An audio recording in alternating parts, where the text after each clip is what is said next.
Hey guys, it's me, Julian Greystoke. Today I'm wearing my Doctor Who shirt. We're going to talk about a book today called Walk the Earth a Stranger, or Walk on Earth a Stranger. It'll be in the title card. And I figured, who's more of a stranger to the Earth than the Doctor? So, this book. Hey, people have been asking me lately, Julian, do you like anything? Because I've been posting a lot of reviews about books I didn't like, and guess what? I liked this book. I did not expect to like this book. I had heard mixed reviews and it seemed like people either loved it or hated it. I actually really liked this one. Let's talk about it. Now, my loving of this book has a lot to do with my taste as a reader. Not necessarily that this is a great book, but it just had a lot of things that I personally love in a story. I had a female lead. I fully admit that I prefer reading about women. I don't know why, I just do. It had an ensemble cast. I love stories that have a lot of different characters to get to know. Just a little background, did you ever play that game Oregon Trail when you were a kid? Is that too old school for everybody? I played it. I was actually pretty good at it. There was this function that you could open up like a journal for you to write notes and stuff, but I would use that little journal section to write like actual journals of the characters that I had in my wagon train. A lot of people use their friends and family. I just made up characters and I would write their little stories in this journal and when they died and all that stuff like that. And this book is like that. Like, it is like Oregon Trail with the stories of these characters that are going on this adventure, and damn, I liked that a lot. Like, that just spoke to me. I also really like that we have the theme of humans versus a undefeatable threat, i.e.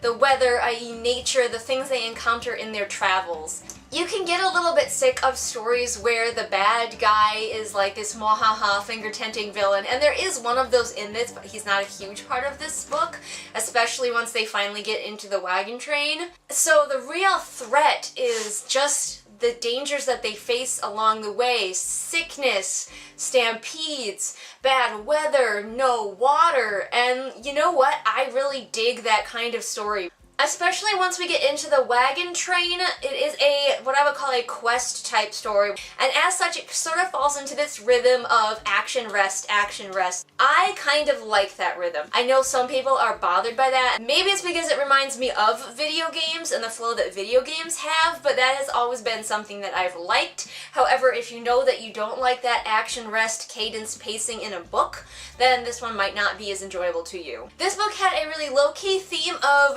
women and our strength, which I really liked. It wasn't shoved in your face, but it was always like this undercurrent, what it means to be strong as a woman. There is a moment that actually made me tear up. I was at work and I was listening to this and I was like, please don't let anybody see that I'm tearing up right now, because there's a moment where a female character is incredibly brave and does something very heroic, but it's sort of a small, low-key, heroic thing.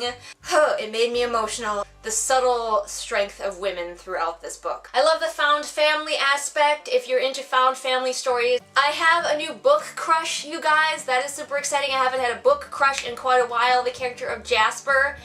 I love him, he's a precious baby, and he's gay, and I don't care, I will still crush on him because he's fictional, so it doesn't matter if I have a crush on the gay guy, but oh, sweetheart.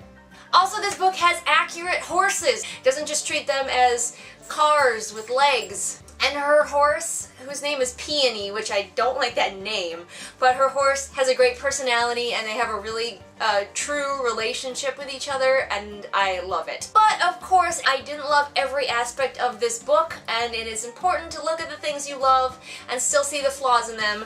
Kinchu, who is on my lap and squirming around, agrees. One thing that is kind of in this story, because of the time period, there is slavery, and there are Native Americans in the midst of being pushed out of their lands and hurt by white people.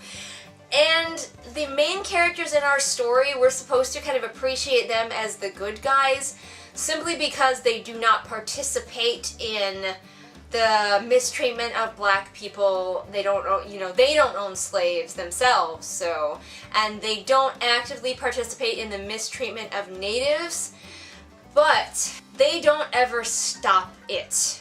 There is one point where natives are purposely harmed.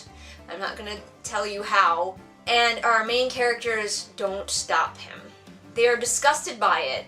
They might be like, no, don't do that, but then they just kind of give up. And I'm not the hugest fan of the, look at our characters, they're so good because they don't participate. Maybe this doesn't bother you and is probably more accurate for the characters and historically accurate, but it could be problematic for some, and I felt a little icky about it myself. There is a place where the main character, who has had to disguise herself as a boy for much of this book, is talking with another woman about the trials of being a woman in this time period and how bad it is, and yeah, it is really bad, but it is kind of like she's complaining about her first world problems. Set against this backdrop of slavery and the horrible mistreatment of Native Americans, nobody is giving you like smallpox blankets and killing off your entire people, so... Alright, we're done with that. We're going to talk about some other things that are less cringy. While I love that this was an ensemble story and there are a lot of characters to get to know, none of them were as deep as I would have liked. I have noticed that about this author in particular. I've read some of her other books, and she has a problem giving depth to side characters. Her main characters are usually okay, especially the viewpoint character, but her side characters tend to be unexplored, and that's how I felt about these. So our character has this gold sense where she can magically sense where gold is, and I can tell that it's going to be a huge part of the second book in this series, but it was so like not an important part of this one. It was shoehorned in a few times where it was like, it's important because blah. It could have been skipped. Would have been fine without this magical thing. So if you're coming into this book looking for a good romance, I found it to be bland and passionless, and there's like no chemistry for me. Now granted, I don't read books for the romance, but if there is one, I do like it to be good. The final thing is that while I really liked this book, the elements of it that I liked were more to do with the story of this book, and I don't think I will read the next one because I've read like a synopsis and it doesn't seem as interesting. However, this book does stand alone pretty damn well, so if you are looking for a book and you don't want to get into a series, you can read this book as a standalone and it works just fine. So those were my thoughts on Walk on Earth, a Stranger. Did you read it? What did you think about it? Comment below and let me know.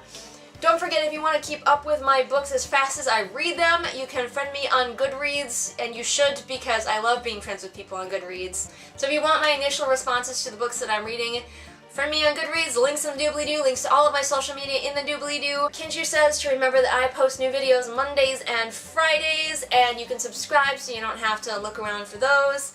And we will see you again next time with whatever it is we happen to be doing next time. Bye! That was her goodbye wave, and it was beautiful. It was beautiful.